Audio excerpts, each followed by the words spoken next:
Good morning, guys. Nick here with Impeccabilities, powered by Kaizink screen print and embroidery. And today we're in our darkroom, and I want to show you an updated process. So what we're doing is, after we have a full rack of reclaimed screens that are nice and dry, we're going to go ahead and bring those into the darkroom. And as we're coating the screens, we're also going to tension the screens prior to coating those. It keeps a nice flow in the process. So first thing that you're going to want to do is you want to have I have this little short carton here. I'm using this because the darkroom's not that big, so it's a nice moderate cart to allow me to move things around in here. So what you're going to want to do is you're going to want to have your tensiometer open. There's a piece of glass in here that is calibration, just to ensure that the tensiometer is properly calibrated. So you're going to set your glass down. You want to set your tensiometer on top of your glass, and it should be reading right up there where that arrow is. All right, so if that's good, then you're good to go. If you do need to make any sort of adjustments, what you can do is you can loosen the screw here and adjust it accordingly, but you really don't want to mess with it. It is already calibrated from the company as we received it, so if there's an issue, we'll have to send that back. But it looks like we're good to go here, so we'll go ahead and replace those things.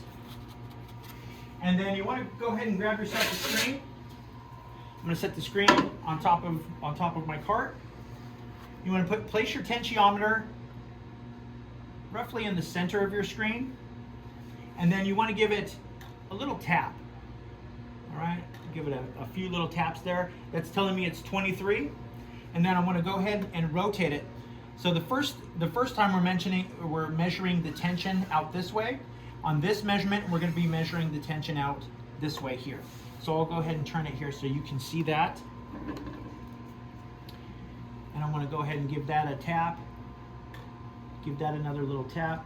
So it looks like we're reading at 23 on both sides. Go ahead and replace your tensiometer back in its foam there. Thing's very expensive, so do not drop it. Every time you're done with it, place it back in the foam.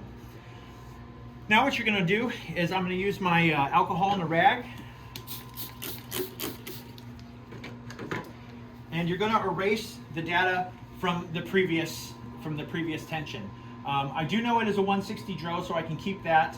However, I'm going to erase the date, and I'm going to update the tension here. Just using a Sharpie, I'm going to put today's date, which is the 27th, and we had 23 newtons on that. Now we don't want to go below 20 newtons. Below 20 newtons, we're not going to get good tensions, and it's very hard to pair those with other screens. It's important when you're making your screen selection, you want to pair like newtons together.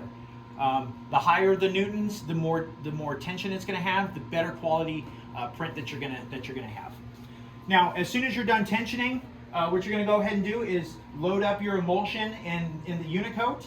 Go ahead and load your screen in there, and as it's coating, go ahead and grab your next screen and tension that one. And you can continue this process until you're entirely done. Thanks for watching, guys.